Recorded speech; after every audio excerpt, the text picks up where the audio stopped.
I rise today deeply disturbed and distraught and angered by the shooting and the killing of Renee Nicole Good by an ICE agent that happened just yesterday in Minneapolis. This is a direct result of Trump's dangerous weaponization of our immigration system and federal law enforcement. This is the direct result of an agency that is so emboldened by the president that they truly feel like they can do anything with zero impunity and with zero accountability. It shows up in small ways, like when I showed up to tour an ICE facility in my own community and was asked by a federal agent in a very condescending way, "How old are you anyways?" To what we saw yesterday, which was the killing and shooting of a U.S. citizen in her own damn community. And then yesterday, on the Oversight Committee, my Republican colleagues voted no on a simple subpoena so we can get information documents relating to the murder of a U.S. citizen by a federal agent. And then my colleagues broke into this righteous debate. Let the process play out. Let DHS do their investigation. The agent gets due process. And yes, all persons in the United States are entitled to due process. You know who didn't get that due process? Renee Nicole Good.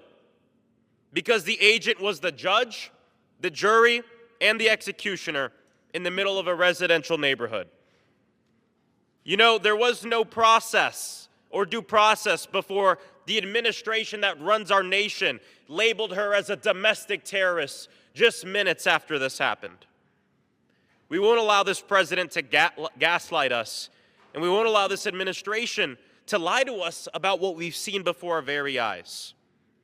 Not only am I going to vote no on any funding bills that gives this agency more resources to do this type of thing and terrorize our communities from the state of Florida to across this entire nation, but I'm going to continue to show up physically at bases of operation, field offices, detention centers, and the so-called Alligator Alcatraz to conduct oversight and work with our communities to keep our people safe. Renee Nicole Good was a mother of 3, had a daughter and a son aged 15 and 12, and a 6-year-old with her husband who tragically died in 2023. She was a devout Christian who participated in youth mission trips to Northern Ireland when she was younger. And according to multiple reports, she was a poet, a writer, a wife. She was a mother. She had lived most of her life in Colorado, briefly moved to Kansas to stay with her parents after her second husband, a military veteran who suffered from PTSD, died in 2023. And we'll honor her life with action.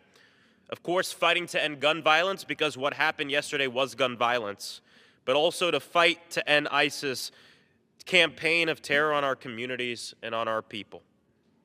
Thank you, Mr. Speaker. I yield back. Gentleman yields. Members are reminded to refrain from engaging in personalities towards the president.